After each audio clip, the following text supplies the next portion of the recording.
On plaçait donc de l'ail dans les endroits où un vampire pouvait entrer. Par exemple, on suspendait de l'ail autour des fenêtres. Les objets pointus pouvaient aussi éloigner les vampires.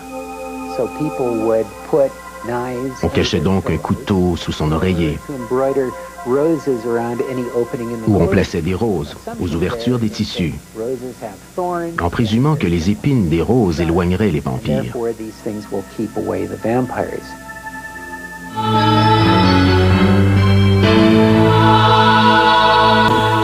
Si la légende du vampire est aussi persistante, si elle a une telle emprise encore de nos jours, c'est peut-être justement parce qu'elle fait vibrer une corde sensible en chacun de nous.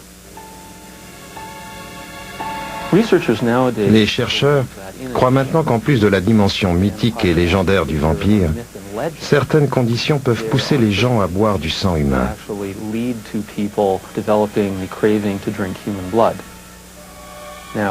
Si je parle de vampire dans le contexte moderne, il est évident que je ne fais pas allusion aux gens qui se transforment en chauve-souris. Du moins, je n'en ai jamais vu. Je parle plutôt de ces gens qui développent le goût de boire du sang humain. Il y a une évolution type de cette pathologie que l'on a appelée syndrome de Renfield, d'après le personnage psychotique du Dracula de Bram Stoker.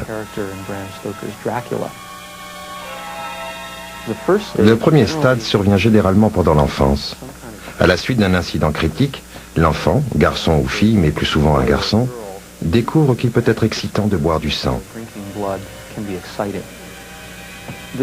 Cela peut mener à un second stade que l'on appelle auto-vampirisme, où l'on se plaît à boire son propre sang. Il y a ensuite un troisième stade que l'on appelle zoophagie. Il s'agit de la consommation d'animaux non humains pour en boire le sang. Alors surveillez bien les chiens et les chats de votre quartier, car à ce stade, les vampires recherchent les animaux de compagnie. Le stade le plus avancé du syndrome de Renfield, c'est le vrai vampirisme où l'on boit le sang d'autres humains. Certaines personnes qui ont atteint ce stade s'infiltrent dans les banques de sang des hôpitaux pour y voler du sang entreposé. Ce stade du syndrome de Renfield peut mener au meurtre en série. Ces personnes prennent alors le sang d'autres humains contre leur gré. Le cas contemporain le plus notoire d'un meurtrier en série qui était atteint du syndrome de Renfield ou de vampirisme clinique, selon toute vraisemblance, c'est l'affaire Haig. À la fin des années 1940, une étrange affaire criminelle a retenu l'attention des journaux britanniques. Les meurtres perpétrés par John George Haig, gentleman londonien aux manières raffinées, surnommé le vampire de Londres.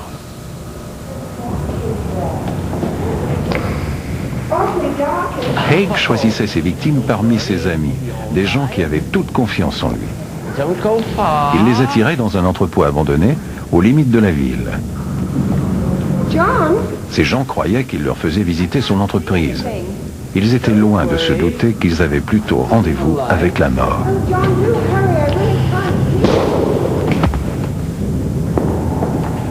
Haig les tuait rapidement, généralement d'une décharge de fusil dans la nuque.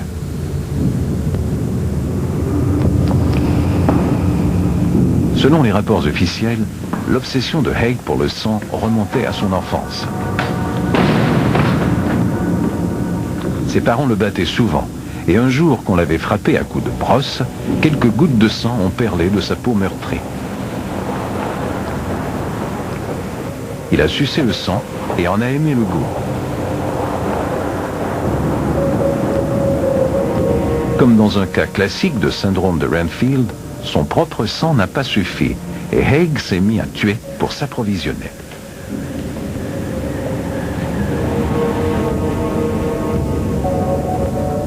En plus de prélever le sang de ses victimes, Haig s'emparait de leurs biens personnels. Il allait même jusqu'à imiter leur signature pour avoir accès à leurs biens. Haig a avoué avoir tué 9 personnes pendant une période de plusieurs années. Il a été jugé, condamné et exécuté en 1949. Mais il y a eu de nombreux autres cas, plus récents. New York, 1975. Une femme est arrêtée pour un meurtre horrible où l'assassin a siphonné le sang de sa victime. Californie, 1978. Richard Trenton Chase est condamné pour une série de meurtres et au moins un acte de vampirisme. Ces meurtres lui valent le surnom du tueur vampire. Massachusetts, 1980. Un jeune homme aux antécédents psychiatriques entend une voix qui lui dit de se servir de balles peintes couleur or pour tuer et recueillir le sang. Ce n'est qu'à cette condition qu'il pourra devenir un vampire. Floride, 1985.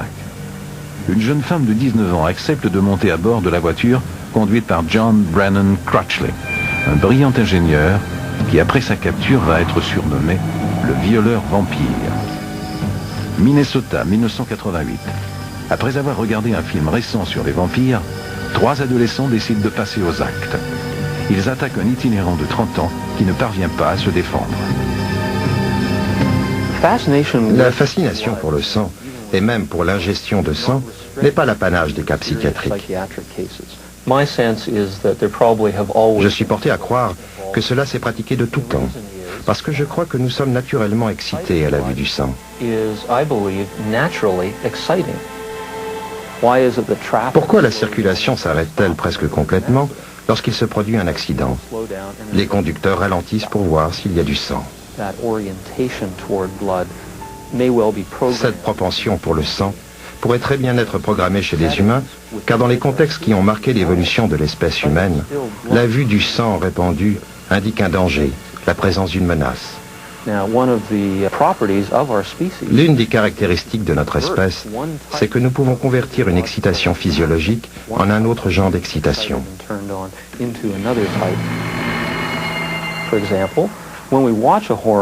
Par exemple, lorsque nous regardons un film d'horreur, nous nous mettons délibérément dans un contexte où l'on voit des monstres et souvent beaucoup de sang. Nous sommes excités par un stimulus de peur qui déclenche les interrupteurs naturels qui sont en nous.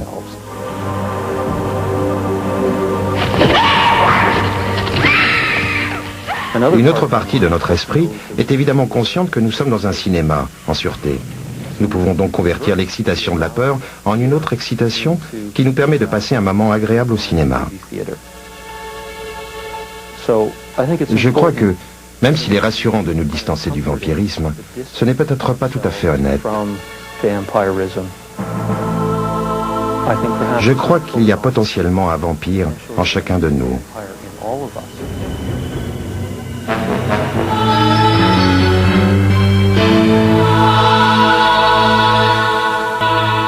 Les légendes se nourrissent souvent du mystère qui entoure un fait pourtant bien réel.